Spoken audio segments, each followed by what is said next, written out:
The first thing I want to do, though, is introduce you to an Australian tradition. This picture is of my hometown, Canberra, the capital of Australia, and it's Ngunnawal country. It was first settled about 80,000 years ago, continuously occupied, used, and improved by Ngunnawal people, and then in the relatively recent past, invaded without any kind of legal grounding. I live just off to the left of this picture. I was born just off to the right, and I work in the middle. It's a beautiful place, and I want to pay my respects to the elders of the Ngunnawal people, past and present, who care for it, and for the leaders emerging. It's a talk in 4 parts. I'm going to talk through what I think of as the state of the art of testing, with my background working on PyTest and hypothesis and working on a PhD in this area. I'm going to talk you through the internals of hypothesis, how it's implemented, how it works, and I believe why it works. A couple of extra techniques that I think of as indistinguishable from magic. They're almost science fiction because they're really cool techniques that very few people have implemented because they seem somehow harder. And then I'm going to finish with a call to action. That is a concrete demonstration of what you can do with these tools tomorrow, and finishing with a live demo. I have never tried a live demo over the internet before, so it will be a learning experience for all of us. So let's start with the state of the art. How do I define testing? Well, for me, testing is any way to check whether your code is correct, which involves actually executing your code. This actually rules out very many very useful techniques. It rules out linters like flake8. It rules out type checkers like MyPy. It rules out all kinds of formal verification that we could do. But the advantage of testing is that it's relatively easy to check sophisticated invariants because you don't need to learn any new techniques. You just write a Python program. And if the program, that is the test function, raises an exception, your test has failed and you presume that your code is broken. There's a couple of different ways of testing, including auto-manual testing, where you write out the full test case, but there's also a number of techniques that actually allow the computer to assist you. So let's talk through those. The first question is why you would want to use these more advanced techniques for testing. And I think this is the core reason, that no matter how rigorously you analyze your code or how imaginative you get, you can never write test cases for bugs that you don't know about. So fundamentally, we need to be doing something different than just writing out what we expect to happen in known happy path cases if we want to discover new bugs through testing. So tests, which I call auto-manual, where we both write the full test, specify all the values for it, and then specify exactly what we expect the outcome to be, they simply don't scale either. Humans are relatively expensive. Certainly, my time costs a lot more than CPU time. But don't get me wrong, I think there is always a place for this kind of test, and they're particularly good for checking tricky edge cases or to make sure regressions don't come back into your code base. So what could we do that doesn't require us to imagine all of the test cases we might want to try out? Well, the first and simplest example is exhaustive testing. We just execute every possible behavior of the code or every possible input to some function and check that they're all correct. Obviously, this is great if we can do it, but as soon as we're dealing with non-trivial data types, there's just too many. So if you have a 32-bit integer, you can check all possible integers. If you have 2 of them, 64 bits is just too big an address space to search exhaustively. And so we only have time usually to specify some of the behaviors. The other problem is just that checking whether the behavior is correct for some given input can often be quite difficult. So we need to analyze this in terms of higher properties, that addition might be commutative, that a plus b equals b plus a, and we don't actually need to know what the correct sum of those integers are to check that property. Of course, this even gets harder when our requirements are from humans or are for business logic, and then they can change over time. But more on that later. On the other hand, exhaustive testing can sometimes be really useful. This is a simple test case I put together for NumPy because I've had some trouble with Unicode arrays in the past. We simply create an array that holds one string of a single character, and then we iterate over every Unicode character except the null character because the strings are null terminated, and we check that we can put the string into the array and then access it and get it back out. And I got a Unicode decode error. But what made this really interesting was that the error message you see there is not actually what was happening. The character that this failed on was not a surrogate character and was not in that byte range. As of the most recent release of NumPy, this has been fixed, it turned out that a complicated interaction between their Python 2 and Python 3 Unicode compatibility layer had a small error in it. Very simple test, but I hope I've convinced you that this is already a valuable trick. Another great technique is to take a corpus of existing tests. This is really common for protocols if you're implementing a standard protocol, or if you're dealing with something like JSON schemas. There's a third-party test suite which consists of a list of inputs and the expected output for each. Whenever you can find one of these, I would strongly encourage you to use them. If you randomly sample from them, sometimes they can be a bit flaky, but the corpuses are usually small enough that you can just exhaustively sample from them. And this slide takes 3 examples from the big list of naughty strings that you can find on GitHub at that link. I think my favorite thing about this slide is I actually tried to add a 4th string, one which had a bit of Hebrew text in the middle. So the text went right to left, then left to right, and then back to right to left. When I did that, PowerPoint crashed. So how else might we find crashes? The simplest way would be to think of a single function. The most general kind of function we might think of is one which takes a string of bytes or a string of bits and does something and maybe returns a value, but we'll ignore the return value. Conveniently, most programs at a high enough level look like they basically take some bytes of input and do something and maybe produce some output. And this gives us a really simple way to test them.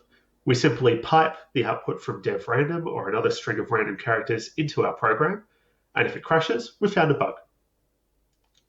This technique was memorably described in a paper on the reliability of Unix utilities from 1989.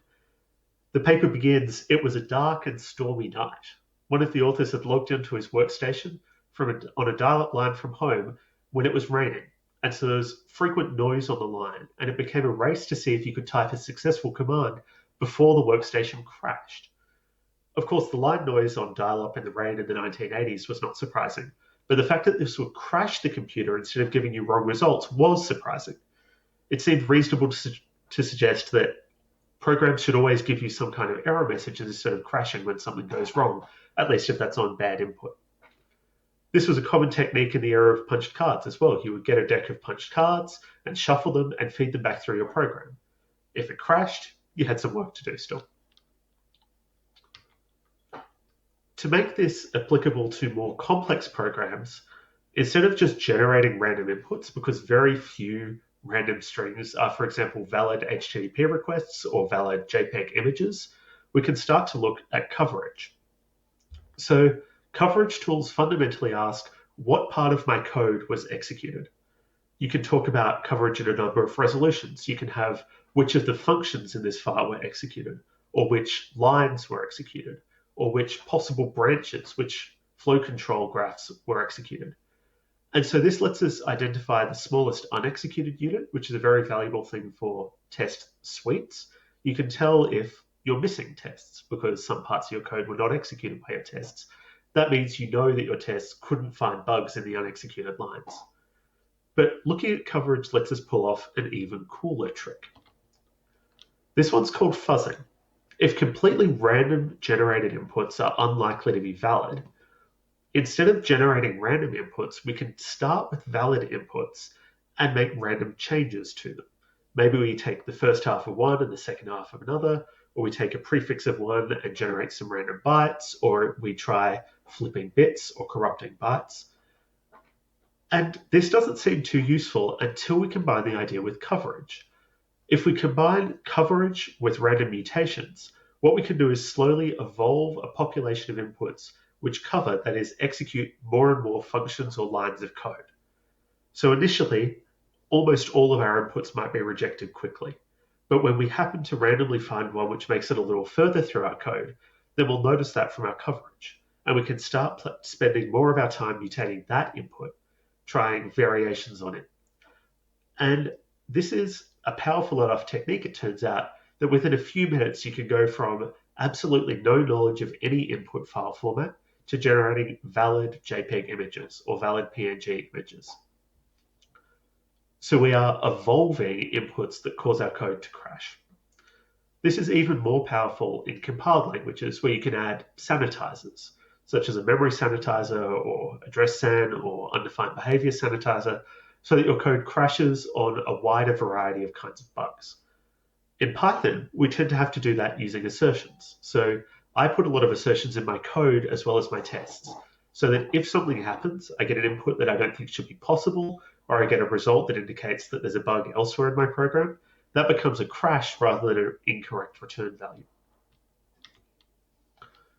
So, second part of the talk, let's look at how hypothesis works. Hypothesis is a tool for what's called property-based testing. Instead of writing tests where you give an exact input value, run some calculation, and assert that you got the expected output value, you write a test which should pass for any valid input value. That's the property. So for example, the property of addition that we might be testing is that it's commutative, that a plus b equals b plus a. Or for a sorting function, we might assert that running the sorting function on its output does not change it. The function is idempotent. And so while assertions in code are great, we can describe restricted inputs and thus make even stronger assertions on our tests. I'll talk more about the properties that we can test when I get to the live demo. So the final part of property-based testing is how do you describe the inputs?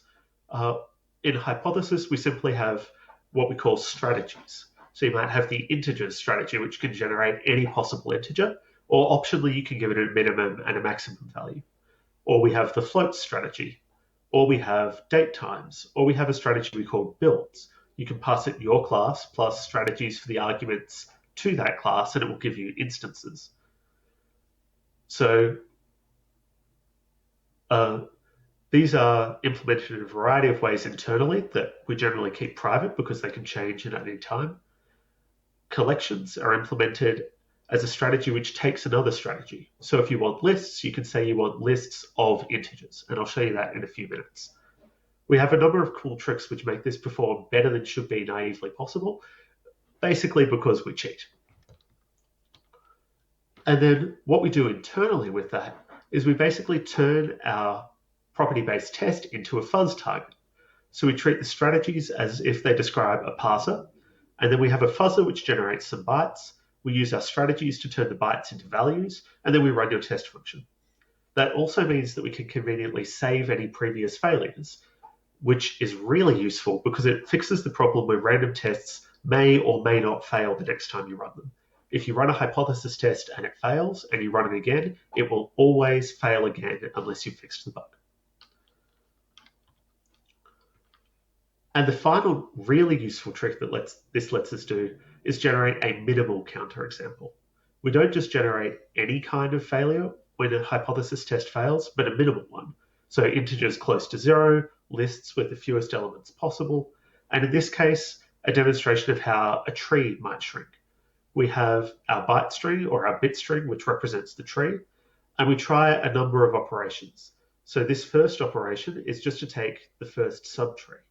The second operation is, again, to chop off part of the subtree by replacing it with a single node. And then our last simplifying operation is to switch the order of the subtree. So this is our minimal example of an unbalanced binary tree, which we found after generating a much more complicated example. And I know that whenever I'm debugging something, I always prefer minimal reproducing examples. Of course, it's not guaranteed that we're going to find the truly globally minimal example. Essentially, we're operating like a compiler with a number of parsers. We guarantee that the example we have is sufficiently minimal that no operation that hypothesis knows how to do will find a smaller one, but it is possible that there's a smaller example that we don't know how to find. These operations correspond to things like deleting regions of bytes, switching sections of them around, and because we have the strategies, the parsers that describe your data, we can be much more intelligent about how we attempt to do this. So that's a real gain in efficiency. And then part 3, some techniques that go on top of property-based testing that add some more power.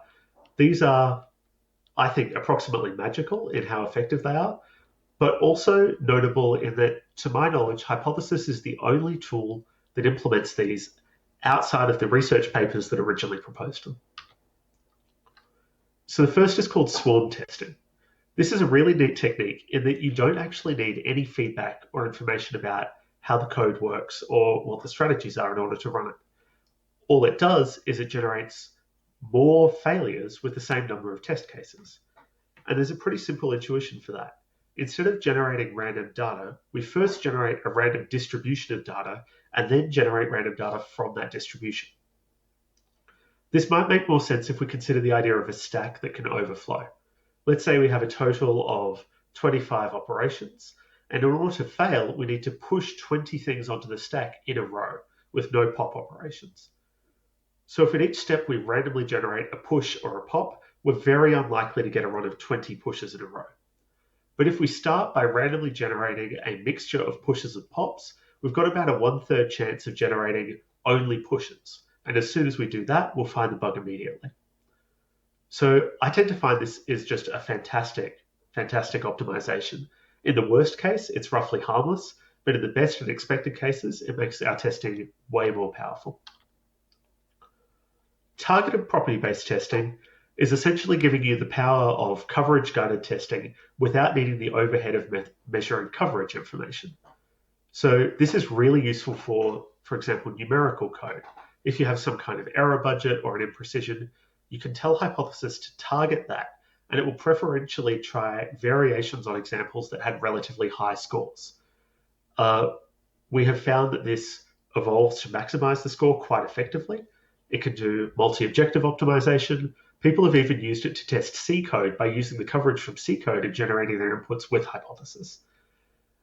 The catch is that if you pick a metric that doesn't correspond to bugs, we can evolve to preference that and so actually decrease the chance of discovering bugs because we've evolved in whatever direction we were told to. So, very powerful in principle. We do support this in Hypothesis, but it is sometimes risky. Most of my tests don't use targeted property-based testing. The final one that I've been working on lately is constructing programs. Instead of just generating things like lists or integers or strings, trying to generate, for example, Python source code. That is syntactically valid Python source code. This was something of a challenge, but I thought actually very useful as well because there are a wide variety of tools that operate on Python source code. We have the formatter black, we have the AST module, we have type checkers, we have linters, and all of these tools should handle any string which is valid Python source code. And so I thought to myself, well, if I can get Hypothesis to generate Python source code, maybe I can find bugs in them. I have found a lot of bugs in them. Very few tools handle comments with a carriage return in the middle, for example, but no new line. The grammar is kind of tricky around how we deal with white space. And I have taken this a fair way. So if you are writing tools which operate on Python source code, try using Hypothesis Smith. I'll show you a link to that later as well. What I'd love to do next, and I would love to find contributors to help me with this, is go from generating syntactically valid source code to semantically valid source code, stuff that it's actually legal to execute. That would let us test not just linters and formatters, but also interpreters to make sure that all our different versions of Python or different implementations always get the same result from running any given program. All right, and now onto our call to action, where I talk you through what I think you can do with Hypothesis tomorrow.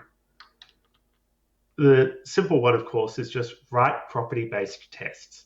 They are easier, they are more powerful, and they find bugs that I would never even think were possible without them. Step one, of course, is to install Hypothesis. That one's pretty easy. You just pip install Hypothesis or conda install Hypothesis. Hypothesis is released very frequently. We average a new version every few days, and every pull request is automatically released as a new version. So if you contribute a bug fix or a new feature to Hypothesis, you never have to wait more than about half an hour for that to be available. Once you've installed Hypothesis, step two is to migrate an existing unit test. So in this example, I'm going to walk you through testing something like a Git integration. So we have a repository and we have a branch, and our test is that checking out a new branch makes that the active branch. So our traditional test is here. We create a temporary directory, we initialize a new repository, we check out the branch new branch, creating it, and then we assert that that's the active branch. So the first step is just to go, what parts of this could we move to default arguments? This really helps us semantically to distinguish between what's essential features of the test and parts of the test that should pass for any value. So essentially, we're just saying this should be true for any value of branch name, that if we check out a branch with that name, then that name is the active branch. To use hypothesis, instead of setting it as a default argument, we can use the just strategy. The just strategy will only ever generate the value it's given. So these three changes haven't actually made any semantic change to our test yet. We're just getting ready for property-based testing. The step after this is usually to pull that strategy out to a custom function or maybe a global constant. And so we're still only returning the name new branch, but we're saying that this should pass for anything which is a valid branch name. I hope this makes sense. I can't see the audience reaction for a change. And so our next step might be to say, well, what's a valid branch name? Is it any Unicode string? And if you read the Get manual, it turns out that no, most strings are in fact not valid branch names. You can't have the empty string, you can't have strings starting or ending with white space, and there's a bunch of other rules. So we're going to restrict this a little more. We're going to say, give me any string of text which consists only of ASCII letters that's not the empty string, so min size of 1, and it's at most 95 characters long. That's because some web services impose a 100-character limit on the branch name, and the branch name in that sense includes head/. Once we've done that, we can come back to the test body, and we're going to upgrade this. So eventually, we can take this to generating not just new repositories, freshly initialized ones, but given any repository in any state. If we have generated a branch name that is not already the name of a branch, and then we create it and check it out, then that branch name is the currently active branch name. So incrementally, we've moved from a traditional unit test to extract what our argument should be, to generalize what our argument should be, and then eventually to generalize the whole test to a property-based test. All right, and now for a live demo. This part is actually going to show off a new capability which is not yet released in Hypothesis because it's still under review. It's the Hypothesis Ghostwriter, because lots of people have told me that they're not quite sure what tests to write. So the aim of the Ghostwriter is to actually help you write your tests. You can give it a number of different properties, a fuzz test, which simply executes your code many times with different inputs and sees as it crashes. A round trip test, that's something like reading and then writing your data gets you the same data back. Idempotent, that calling your function on its output makes no further changes. Or an oracle test that checks that two functions are equivalent. So let's start by running this one. So a fuzz test for read.compile might look something like this. We have test fuzz compile. It takes an argument for the regular expression pattern and one for the flags. It tries to compile that regular expression, and on an error, it just tells Hypothesis that that was a bad input and it should try something else. If we run this immediately, we discover that something is going wrong.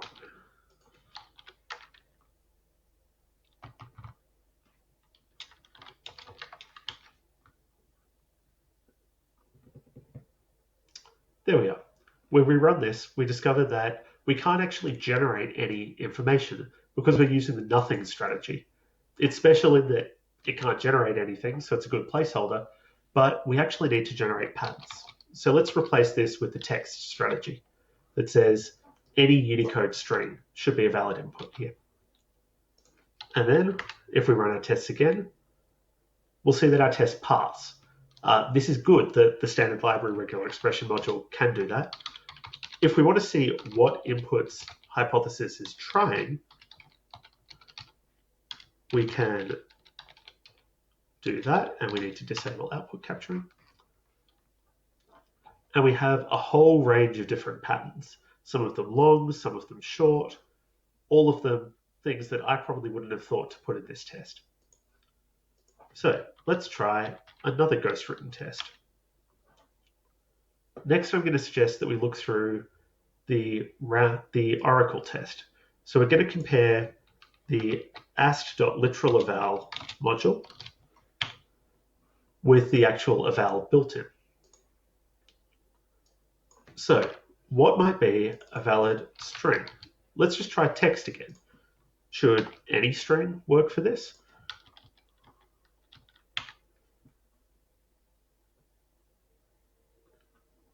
Well, what we see pretty quickly is that, in fact, not every string is a valid input to ast.literalEval. In this case, when we try to eval the empty string, we get an unexpected end of file, which I guess is fair enough.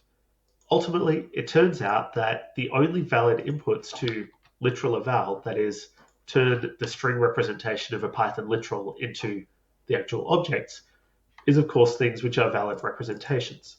So let's try lists of integers.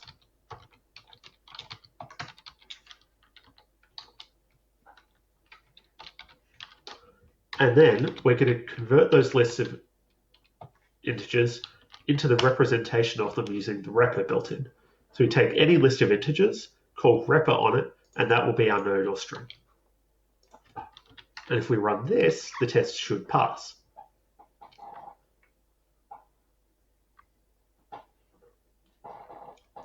Except it turns out that our ghostwriter has supplied keyword arguments here where eval only takes positional arguments. So let's try that again.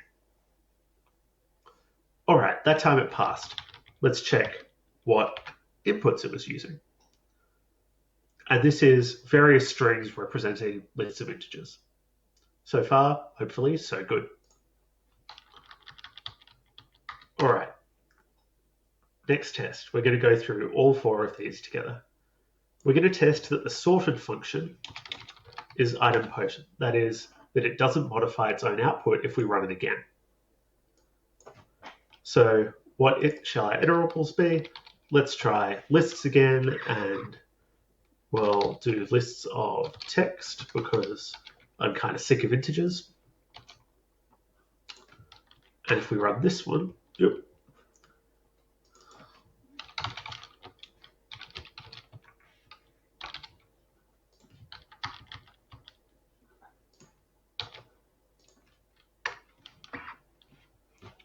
We're going to try a whole bunch of different things. And it turns out that this fails. Why on earth does it fail?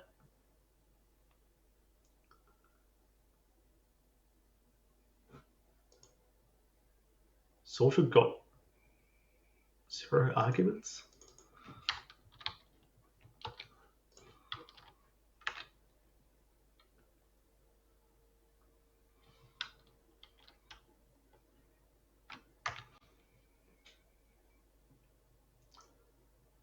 All right, so the minimal example that we end up getting is that if we passed reverse equals true to the first one, then we actually also need to pass it here.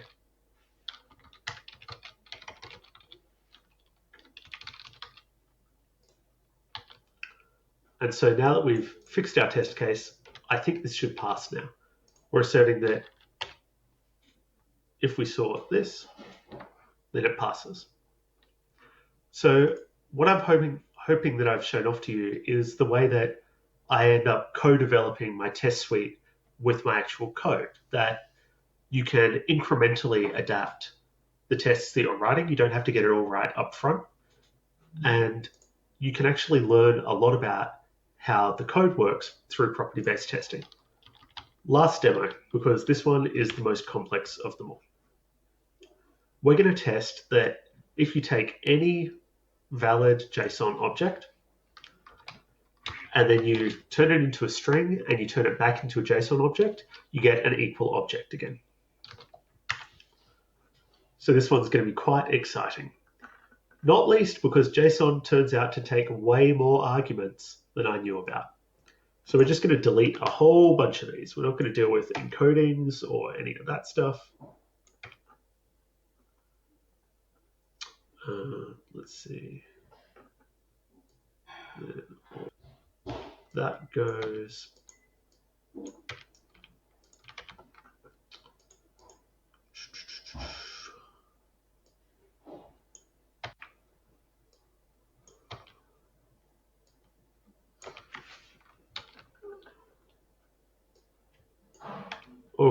So we now have a simpler thing, and let's go JSON strategy. What's the simplest JSON value? I think it's going to be just null. If this passes for null, then hopefully it will pass for some more complicated things. All right, have I gotten this right? Let's find out.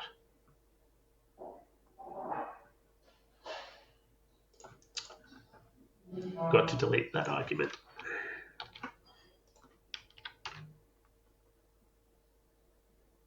All right, so our test passes. This is good news to me. Our test passes at least if the only thing we generate is none. But of course, there are many other possible JSON values. For a start, we could have none, we could have a Boolean, we could have some kind of floating point value, or we could have some text that is a Unicode string. All of these are valid JSON scalars. So let's try running our tests again and see what happens. And pretty quickly, let me run that again. Pretty quickly, we discovered that one of the float values we've just said are allowed is nan. That is not a number.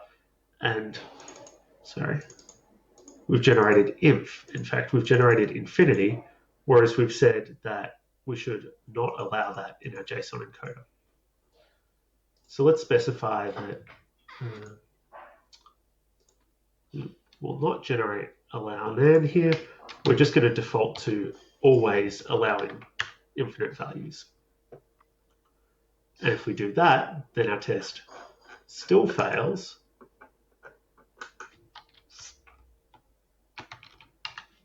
Live coding over the internet. Our test still fails because not a number is unequal to itself. So while it round trips, it doesn't quite work. That's simple enough to fix though. We can simply write an assume statement that our object equals itself. So that'll fix it. That will exclude not a number, and then our test should pass. And it does. So the last thing we want to do is be able to generate more complex JSON. Because JSON is recursive, we're going to use the recursive strategy. And JSON is either a scalar or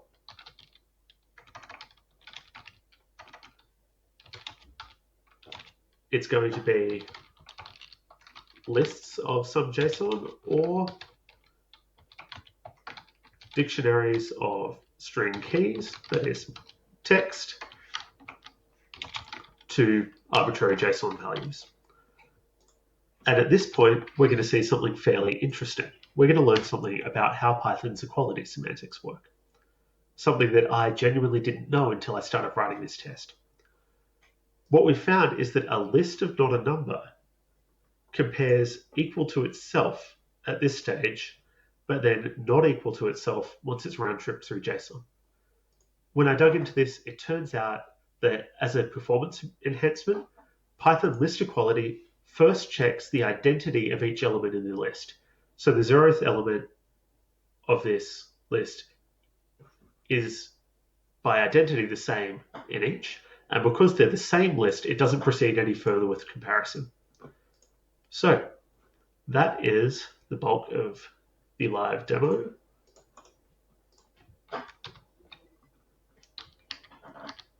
You can see a simpler form there for if it didn't work. And I would now be delighted to take any questions from the audience.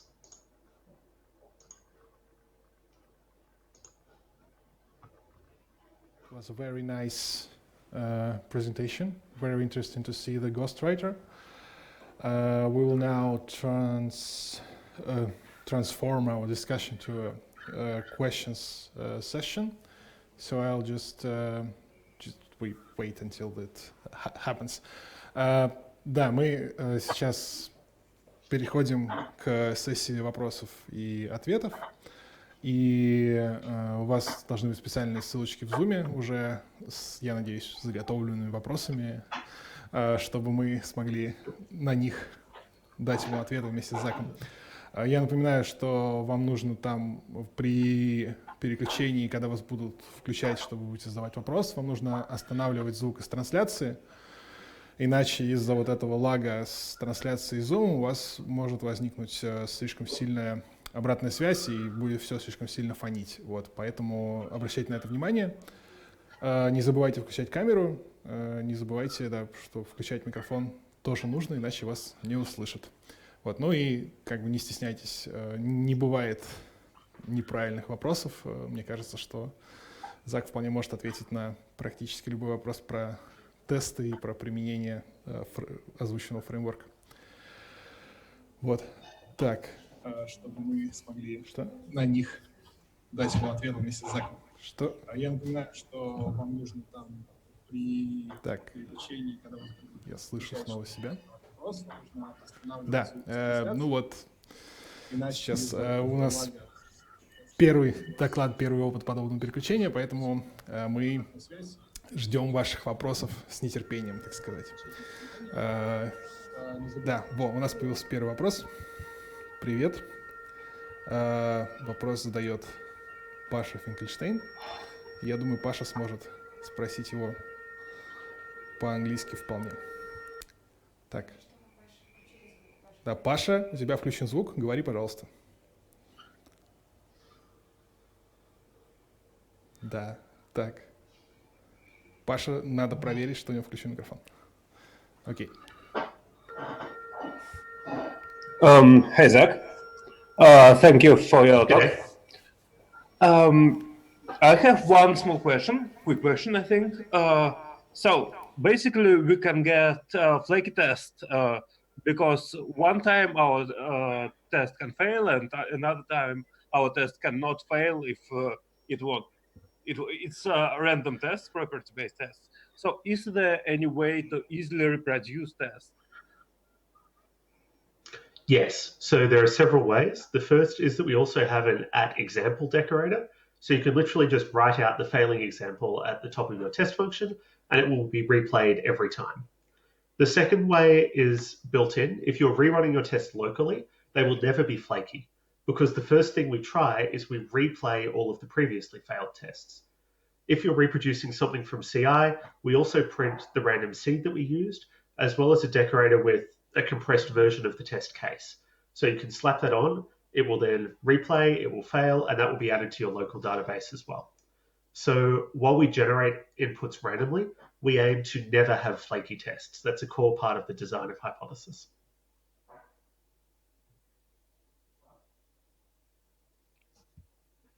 It's a little bit complicated. Okay, thank you. So how should it work on CI? I think that it makes sense to run property tests on CI, but it won't be able to save, previously failed tests.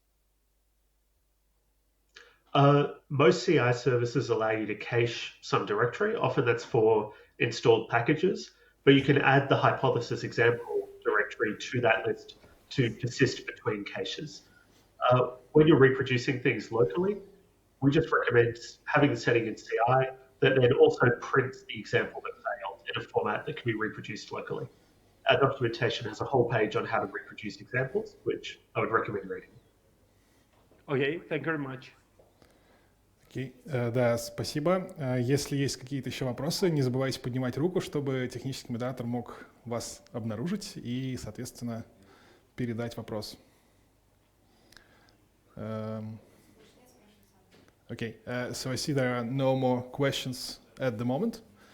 My question is regarding tests. I have a recent experience with adding tests to a system that had a lot of interactions with other parts. Like we had a database with a serialized protobuf in that, and then we had to test our custom class with a compiled protobuf serialization, deserialization routine and test some of the processes there. And I ended up writing a lot of mocks for the parts that were not available on the system, but I was wondering if Hypothesis can help me with, I don't know, writing the, first of all, if it can help with writing mocks properly in the places where it can just see that something is not installed. And the second is if there are any ways to like fuzz testing like a byte string of something that needs to be deserialized and serialized in a particular fashion. The second part first. Okay. The simple answer is yes. One of the strategies is for byte strings. You just say, give me binary strings, you can tell it a length or of any length, and it will generate random byte strings for you. Another trick, if you're dealing mostly in protobufs, is there are some third-party extensions to hypothesis that take your protobuf class and generate arbitrary instances which could be serialized as protobufs. So you could generate your protobuf instance, turn it into a byte string, and then maybe flip some random bits if you wanted to test maybe malformed protobufs.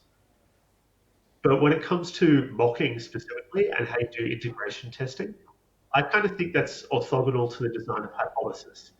So you might want to use mocks, or you might want to use it for integration tests, but hypothesis is more about how do you deal with the inputs to your test rather than what is it that you're testing. Okay, I see. I think I'll have one other question. Do you see any other like? I think I heard about a few others similar frameworks currently being developed. Like I think there was one called Behave, but it's mostly outdated right now. That had some sort of hypothesis testing built in, and is that anyhow superior to hypothesis, or is it like far behind? Are there any other alternatives for this type of packages? Sure. So there are many alternatives in other languages. So the most famous is QuickCheck in Haskell. Haskell has a lot of them. People really enjoy writing this kind of framework. In Rust, there's PropTest. For C and C++, there's the deep state library from Trail of Bits. But in Python, as far as I know, there is basically no competition at all. I would say that Hypothesis is one of the best property-based testing libraries for any language. And okay, I might be biased as a core developer, but I'm also doing a PhD on the topic. Yeah. Most of the other libraries that I know of are simply random generation. So there's Faker or Fake Factory or Factory Boy.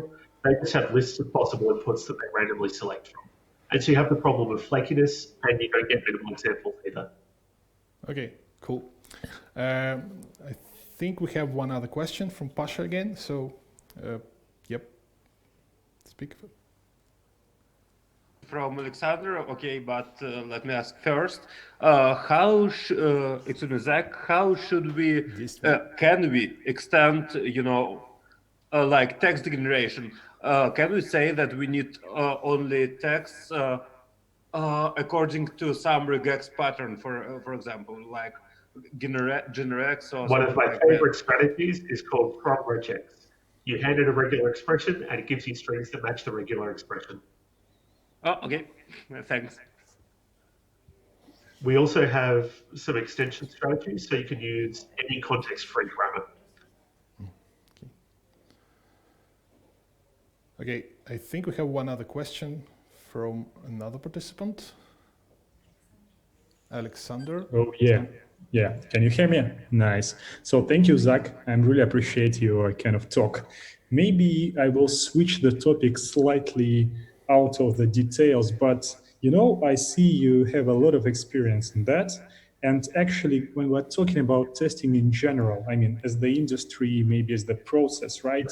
Maybe you can somehow highlight things that were most important for last maybe 5 years. What things are dramatically changed from your point of view? What we maybe stopped doing, what we're going to do? I guess this is quite interesting. I agree. So I think the biggest change for industry, maybe the last 20 years, was just that unit testing has gone from something that a few people did to something that almost everyone does. And I think we're in the early stages of seeing computer-generated tests making that same transition. In about 2000, unit testing was kind of rare. It was popular with extreme programming and with the agile programming crowd, but that was still a rare thing. And now property-based testing, I think, is in a similar place. It was on the cutting edge, but it's now moved out of academia into industry. And while there's only relatively few people using it as yet, it's getting more popular all the time. And so even just in the last 2 years, maybe 5 or 10 times as many people are using Hypothesis, and there are similar tools popping up for almost every other language that you could think of.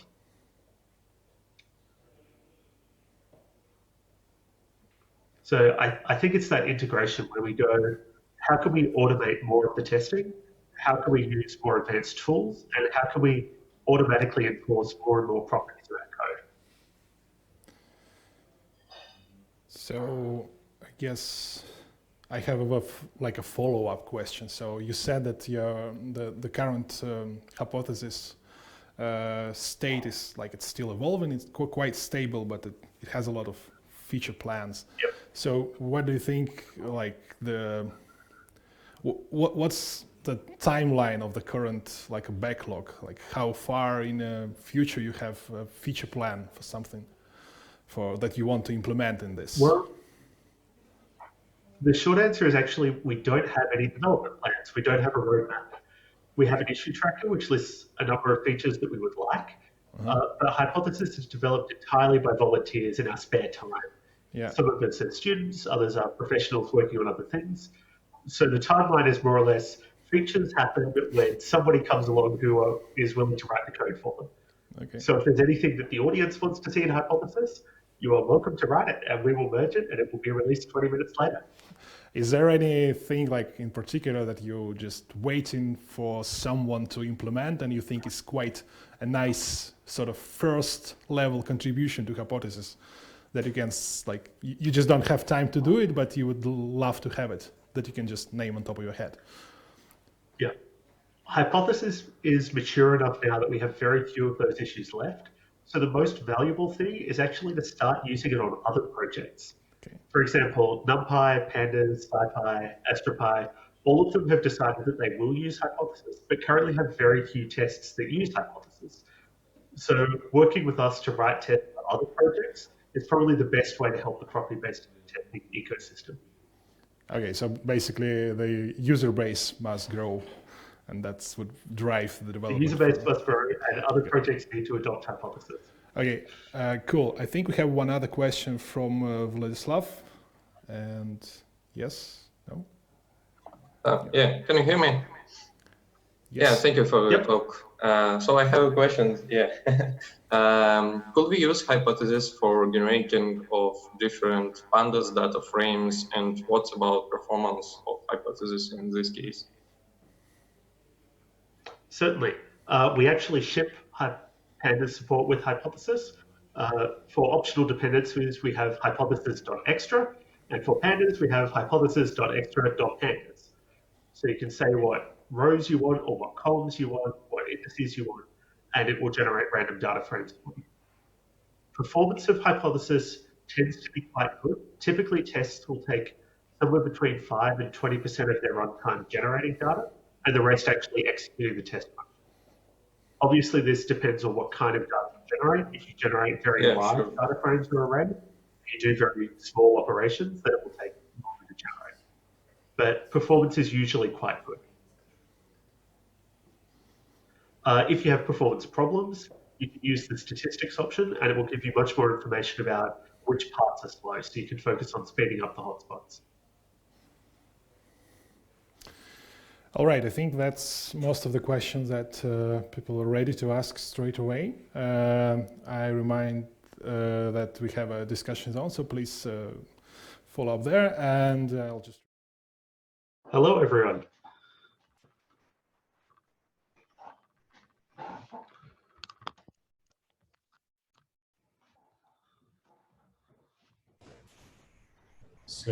So guys, we are finally connected. So I also want to stress out that we're just kind of testing the new format. So I guess we're ready for the discussion. So I guess we can do an experiment here. Maybe we can turn on all microphone that we have right now, and we just can do kind of rambling around different topics. So let me maybe just start and make sure that Zach also, I mean, your background, right? Your something which is kind of your background is quite nice. I guess you tried all these things with the toilet paper, right? I mean, during this last few weeks. So by the way, talking about this stuff, are you working right now from home? I am. My entire university is working from home. Everyone Wow. who is not doing lab work related to virus vaccines is working from home. Staff, students, teachers, everyone. That's a huge boost, I guess, for all these technologies. I mean, so I think this is a nice thing, to be honest. Yes, we've all been learning how to use Zoom, that's for sure. That's true. So let me ask our moderator to help me and connect more people, because I see a lot of kind of muted microphones. Just a sec. So, by the way, maybe you can tell us a little bit more about kind of maybe your thoughts about the future of testing in general, because I heard a lot of kind of controversial things, like people can stop testing and all. I mean, in general, like not only using tools kind of and using unit testing, in general, like we will find something which will totally, let's say, get rid of testing as the idea. What do you think? Is it a utopia? Is it a real thing in the near future? Maybe, I don't know, in a few years or thousands of years. What do you think? Yeah, it's kind of been the dream for decades, right? Everybody wants to write code that just works the first time. The problem is, it turns out it's a lot harder to write code that does exactly what we want it to than it is to write code that does almost exactly what we want it to. I know that I've never written a significant piece of code and gotten it exactly right on the first try. The question of whether testing is the best way to check that our code is correct, I think broadly does remain open. The main advantage of testing is that it's really easy to start writing tests. The disadvantage is it's hard to be completely certain that a thing works just because it's tested. Sometimes people argue that we need formal proofs, for example, that code does what it's meant to. The catch there is that it tends to take a little longer to develop the formal proofs than it does to just write a few tests. So my view is that the correctness of code, whether it does what we intend it to do, is actually almost a question of economics. We know that there are a wide variety of ways that we can try to get code that is more and more certain to do the right thing. But the more certain you want to be, the more it costs to develop that code. And so what makes me excited about tools like Hypothesis and some of the emerging tools like auto formatters, like type checkers such as MyPy for Python, is that they give us a broader range of places that we can be on that spectrum. We can just run a type checker and not write any tests, and that tends to be quicker and cheaper, but more likely to leave bugs in. Or we can write a few tests using a hypothesis, which might even be faster than writing a lot of traditional tests. Or we can write a lot of tests using tools like Hypothesis, which takes just as long, but it makes us much more confident that our code works. Or we can go all the way up and use a tool like Crosshair, which tries to exhaustively calculate every possible input, symbolically execute the code, and prove that there are no bugs in it. Yeah, that totally makes sense. And also, I want to point on this topic. I guess it's also quite an international thing when, I remember that story that people kind of start, a lot of people, they start their career in testing, maybe in QA or doing kind of some manual tests. Yeah. And right now I see that all these practices that we discussed, I mean, these practices actually moved this tradition slightly away. I mean, more and more people understanding, I mean, right now, I guess most of the people understanding of the real reason of testing and the impact, right? And what do you think? Is it a right movement to do kind of testing across different departments and roles, or we still need to grow more people who will do just, for example, manual testing, or they will practice in something which is called UAT or user acceptance testing? What do you think? Is it a good idea? I think it really depends on the industry to a large extent. Often when I'm thinking about how do we test and how do we decide what to test, I look at hardware manufacturers like Intel, because just like writing software, writing chip designs, it's possible to have logic errors or other problems. But unlike software, it's a lot more expensive to push a patch, where that means remanufacturing 100 million CPUs. And so hardware design companies tend to invest much more heavily in testing, and it generally makes sense for them to spend a lot more time and effort on testing. So in many companies that design hardware, a tester can be just as much of an expert as a high-level software engineer. Teams will be a mixture of developers and testers. And importantly, I think testing is seen as a skilled occupation. It's something that requires not just effort, but expertise, advanced tooling in the same way that we would have IDEs or compilers, and requires people to work really closely together. So I think in some ways we're likely to see a continuation of the trend where some people will be expected to be full stack. So you write your back-end code, your front-end code, your tests for everything all in one job. But I think we'll also continue to see places where having people with particular expertise in even sub-areas of testing will still be a valuable thing.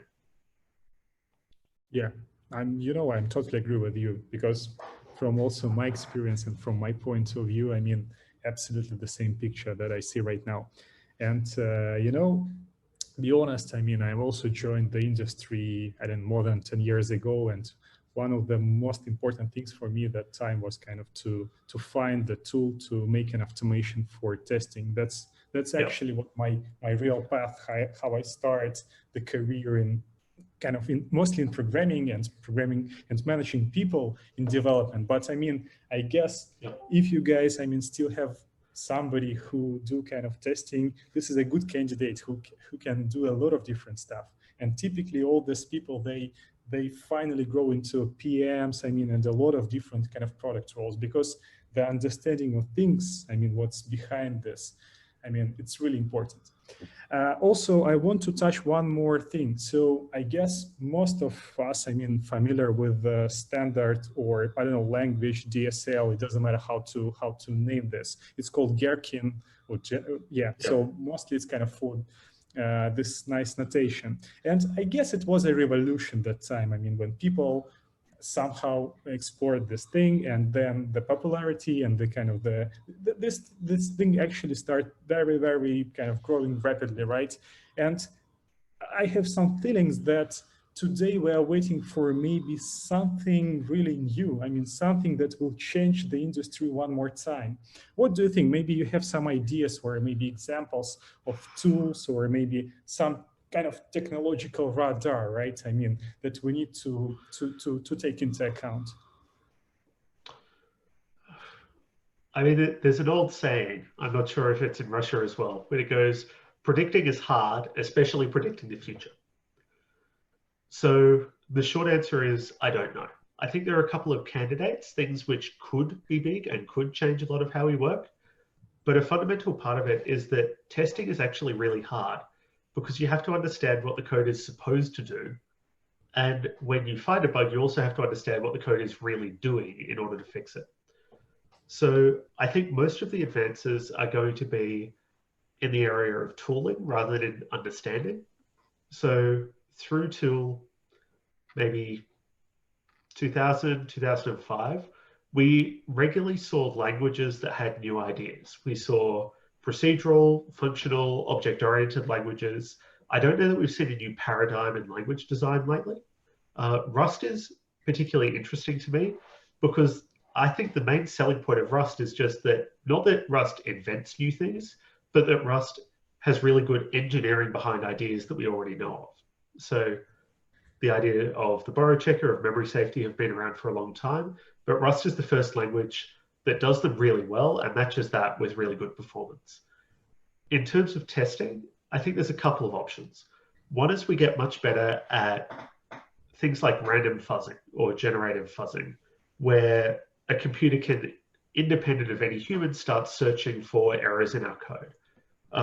The advance for that, I guess, would be automatically writing tests, not just finding crashes, but finding incorrect behavior. So in a small way, the Ghostwriter prototype that I have is kind of aiming to do that for you. You can declare a property that your code should uphold, and it will then write a test that can find counterexamples. Obviously, that works best if there are type annotations, so that you don't have to supply your own strategies as well. Beyond that, though, there's some really cool stuff in formal verification, where the tooling just keeps getting better. So there's a tool for Python called Crosshair, where you can write a doc string which lists your pre and post conditions, and without actually executing your code, it will turn it into a Boolean satisfiability constraint problem, hand that off to an analytical solver, and try to synthesize counterexamples for you. The problem is that most of these techniques are relatively fragile. So they work really well in some cases, but the places where they work tend to be cases where we don't really need them much because the code is already fairly simple. The biggest one that I think we're actually starting to see is probably formal verifications for design rather than for code. Because if you only specify your system at a level of abstract actions, you can generally write a fairly short spec, maybe a few tens or up to a few hundred lines of code, and quickly find very subtle design issues. So this is not when your code does the wrong thing, but where your design is not consistent with what you wanted. So your database can lose data if some sequence of actions is taken, or you can have a message delivered twice under certain constraints. These are problems that you could in principle find by testing, but it's far, far cheaper and more efficient if you can find them before you write the code when you're still working on the design of the system. Yeah, absolutely. I mean, you mentioned that fortune teller is kind of quite hard job, right? I mean, but sometimes kind of doing a proper testing and development, it's more like also predicting the future, the understanding the status of your release. So that's cool. And maybe we can somehow wrap up this nice talk. I mean, and you know, I mean, typically I'm trying to ask some stupid maybe questions, but I don't know. By the way, why in Australia a gas station, let's say, named server? What's the idea? Why is that? Why is that true? And if it's server, it's not a gas station or a supermarket. What's the story? Maybe you know. I mean, I asked a lot of my friends, and they all of them they struggled. I mean, to describe the reason. Australians tend to be quite lazy with our use of language. So if a word is long, we tend to shorten it. And if we've shortened it too much, we add O on the end. So servo for a fuel station is short for service station, which we then shorten to servo. Similarly, a bottle shop becomes a bottle-o. On the other hand, if a name is already short, we tend to lengthen it. I can't explain that at all. Yeah, so I guess this is a good explanation about kind of the way of kind of doing the things shorter and kind of trying to find the nice kind of naming for different things. I guess we're very, very close to each other about kind of using this technique. So that's cool, and I guess we're good enough. So thank you guys. So let's move on. Thank you so much, Zach. That was thank you very nice much. Yeah, thank you. I'm delighted to have spoken to you, and I look forward, hopefully, to seeing some of you in Moscow in September. See you. So long.